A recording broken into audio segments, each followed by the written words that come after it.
जो अलायंस में है, नेटो के एलाई है अभी, उनकी जो समझ है, जैसे अफगानिस्तान पर यूरोपियन कंट्रीज की भी एक अलग अपनी समझ थी, क्या वैसी सारी समस्याओं और सारी चुनौतियों का समाधान हम जो नेटो प्लस में जा रहे हैं उससे हो जाएगा? तो ऐसे कई प्रश्न हैं और निश्चित ही मैं कहता हूं कि ठीक है, आप NATO plus major non NATO ally तो हम हैं ही, तो हमें शब्दों से कोई परहेज नहीं है। परहेज है उसके अंदर के क्या क्या उसमें दस्तावेज है, उस दस्तावेज के अंदर की क्या टर्म्स एंड कंडीशंस है, वो ज्यादा महत्व रखते हैं। और अगर वह हमारे महत्व के नहीं है या उससे हमें दूसरे राष्ट्रों से एक टकराव की स्थिति आ सकती है, या हमारे कई मित्र राष्ट्र ऐसे हैं जो है उसे देखे कि नहीं, देखिए हमारे खिलाफ एक साजिश हो रही है, हमारे खिलाफ इस साजिश में भारत भी शामिल हो गया है। ऐसे कई बिंदु हैं। मैं भी नहीं जानता कि अभी क्या भारत सरकार ने किस विषय पर निर्णय लिया, लेकिन इस पर एक चर्चा होनी चाहिए कि हमें नेटो प्लस में मिल क्या रहा है और हम उस पर खो क्या रहे हैं। और जब इसका आकलन करेंगे तो निश्चित ही हम एक निर्णय ले पाएंगे। ऐसी शब्द के साथ कोई दुराग्रह नहीं होना चाहिए, ना हुआ ही होगा।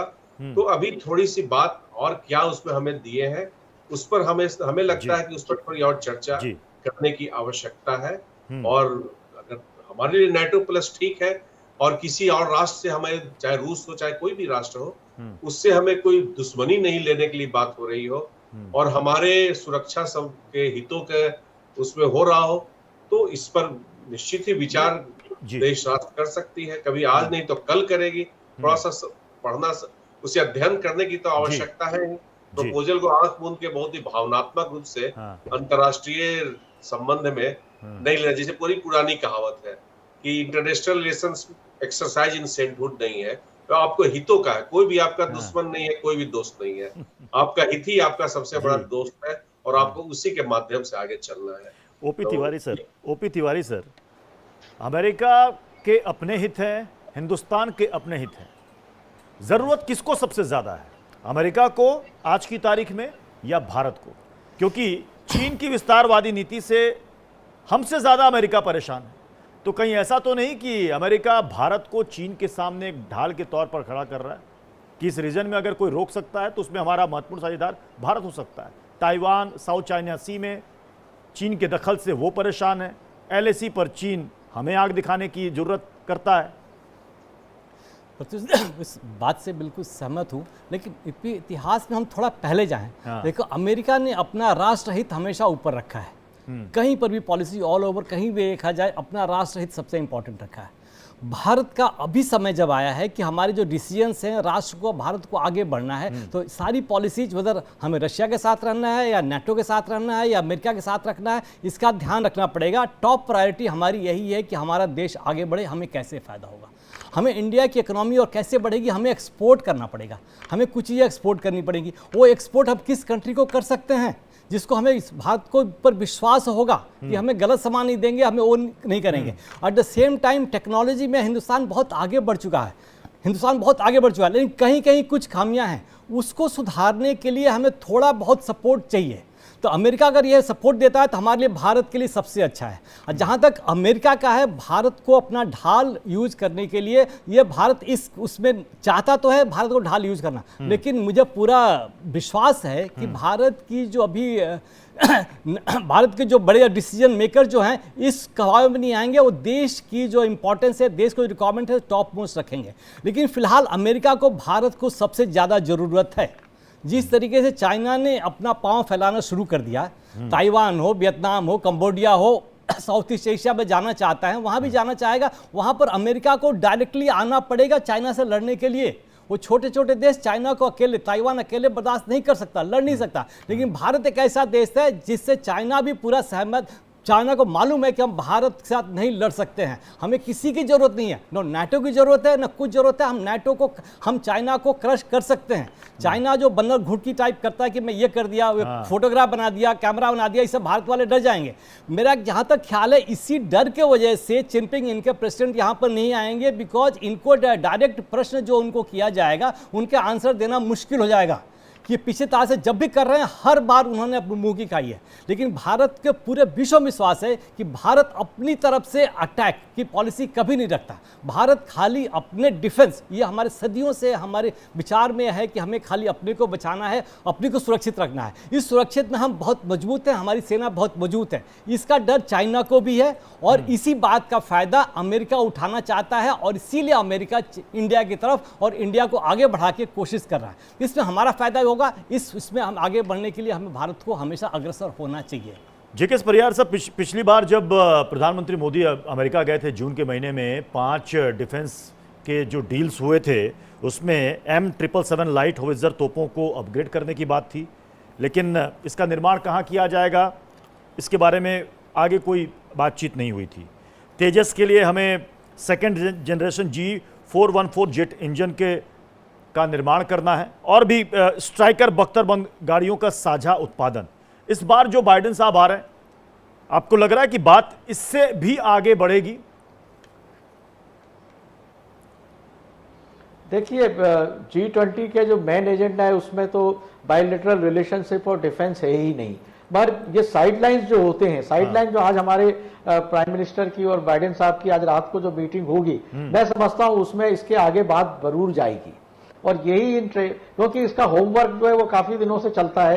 कोई भी अगर इस तरह की सबमिट होती है तो उसके कम से कम 6 महीने से 1 साल पहले से पूरा होमवर्क उसका चलता है। तो मैं समझता हूं कि ये बात बहुत आगे तक जाएगी और डिफेंस कॉपरेशन और स्पेस कॉपरेशन जो है भारत और अमेरिका का अब काफी जोरों से होने वाला है। और ये किसी एक देश के खिलाफ नहीं रहेगा, बल्कि ये ओवरऑल पूरे मैनकाइंड की जो एक तरह से उनको सपोर्ट और स्टेबिलिटी देने के हिसाब से ही ये चलेगा।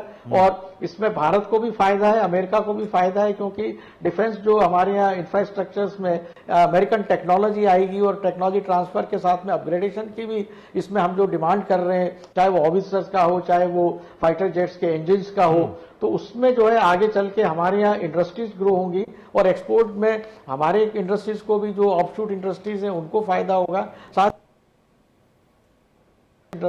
स्टैंड स्टिल हो गई है, तो भारत के सपोर्ट से कम दामों में वो अच्छी टेक्नोलॉजी यहाँ डेवलप करेंगे जो पूरे एशिया और यूरोप में यहाँ से इसके एक्सपोर्ट होगा, इसकी पूरी संभावना है।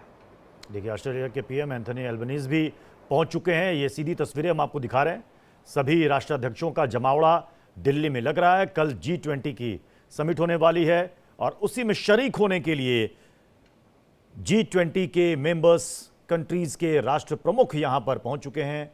केंद्रीय मंत्री राजीव चंद्रशेखर को आप नजर आ रहे हैं, देख रहे हैं, वो वहां पर उनकी अगुवाई करते दिख रहे हैं। मैं शीलकांत शर्मा सर, मैं आपसे समझना चाहूंगा कि ठीक है, चीन पर हम बहुत बात करते हैं कि चीन हमारा पड़ोसी है, कई चालाकियां करता रहता है, लेकिन ट्रेड में हम उसे दरकिनार भी नहीं कर सकते। तो क्या हमें इन हितों को भी नजरअंदाज नहीं करना होगा? ठीक है, अमेरिका के साथ हमारे संबंध है, हमें भी पता है, लेकिन क्या हम चीन को इग्नोर कर सकते हैं? नहीं, देखिए, जहां तक व्यापार का संबंध है, व्यापार दोनों के हित में होता है। तो अगर चीन के साथ हमारा व्यापार चल रहा है तो उससे हमें भी फायदा, तभी तो व्यापार चल रहा है, क्योंकि व्यापारी नुकसान भुगतने के बाद तो ट्रेड नहीं करता। तो जैसे जो कुछ चीन से हमारे यहाँ आ रहा है सामान, उससे हमको फायदा है। अब जो महत्वपूर्ण बात यह है कि उसका हम फायदा उठा के अपनी शक्ति बढ़ाएं, अपने खुद के प्रोडक्ट्स को बढ़ाएं और उसको दूसरी जगह भेजें, ताकि हमारे को उससे फायदा हो और बढ़ाएं उसको। अच्छा, इस क्षेत्र में हम अपने आप काम कर रहे हैं। जो मैन्युफैक्चरिंग पे अचानक जो हमने जोर देना शुरू किया पिछले सालों से, और एकदम भारत में अब निर्माण की बात चल रही है और मेक इन इंडिया की बात चल रही है, उसमें हमारा सारा जो अंतर्राष्ट्रीय व्यापार है वो उससे संबद्ध है। और उस व्यापार से हम यही चाहते हैं कि हमारी खुद की क्षमता बढ़ते जाए। तो उसमें ग्रेजुअली अपने आप चाइना से अब ट्रेड तो कम हो गया है, पहले जितना था उतना नहीं है। क्यों? क्योंकि हम, अच्छा, दूसरी चाइना के साथ जब ट्रेड की बात होती है तो हम कहते हैं भाई आप ट्रेड में क्षमता हो, ऐसा ना हो कि आप ही हमें बेचते रहे हो, हमारा भी सामान खरीदिए। तो उस पर तो हमारी बातचीत चलती रहेगी उनके साथ। तो ये जो ट्रेड का संबंध है, इसको हम लोग दोस्ती दुश्मनी में नहीं लाते। चाइना की खासियत यह है कि वो भपका बहुत देता है। उसका जो भपका है ना, वो अब उसकी कलई खुल गई है। सब लोग जानते हैं कि ये चाइना का भपका हमको बर्दाश्त नहीं करना चाहिए कि आया ये कर लूंगा, वो कुछ नहीं होगा साहब। हम जानते हैं कि आप कितने वो हैं। वो ग्लोबल टाइम्स जो है वो जिस तरह की बात करता है, उससे लगता है कि ये अपने वहां अपनी जनता को बहला रहे हैं। किसको बहला रहे हैं? यहाँ भारत में कोई उनकी बातों से नहीं आने वाला। जबकि अमेरिका के साथ ये समझने की बात है कि वो ट्रांसपेरेंट डेमोक्रेटिक सोसाइटी है, तो जो कुछ वो दे रहे हैं वो खुले रूप से दे रहे हैं। और ऊपर से लेकर नीचे राष्ट्रपति बाइडेन से लेकर उनके state department, defence department, commerce department, सबसे हमारी बातचीत होती है। तो उससे जो गठबंधन है हमारा जो है वो बहुत रियल है। ऐसा नहीं है कि उसमें भपका है कहीं। तो अब आप देखिए अमेरिका जो कुछ भी आश्वासन, जो कुछ उन्होंने कहा कि ऐसा करेंगे, तो हो रहा है। प्रोसेस थोड़ी स्लो है बिकॉज हमारी ब्यूरोक्रेसी टाइम लेती है, उनकी ब्यूरोक्रेसी टाइम लेती है।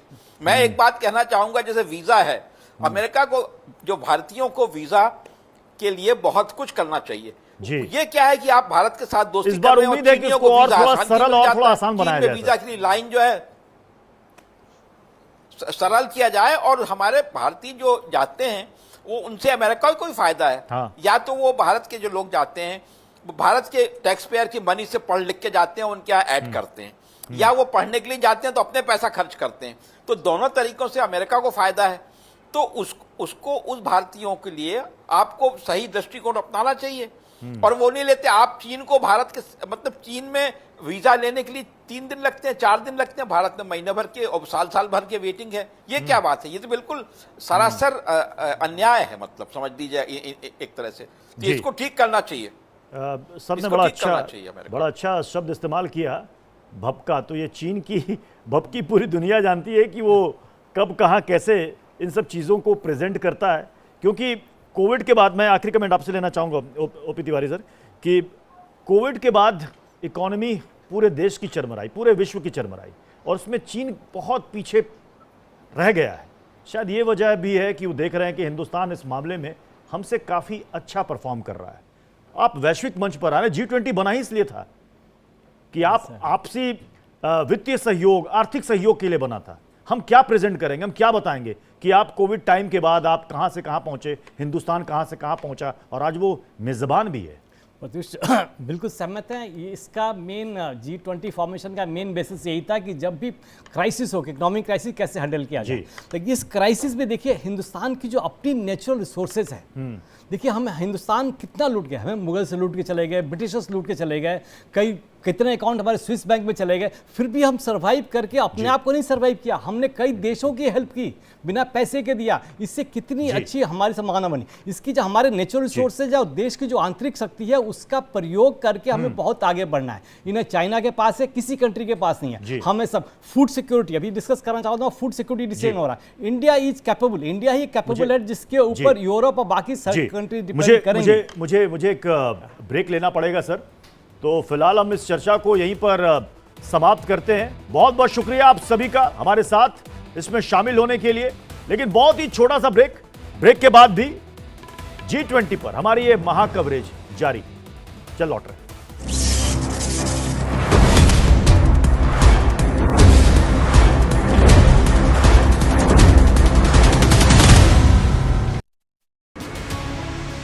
मुख्यमंत्री योगी आदित्यनाथ के कार्यकाल में उत्तर प्रदेश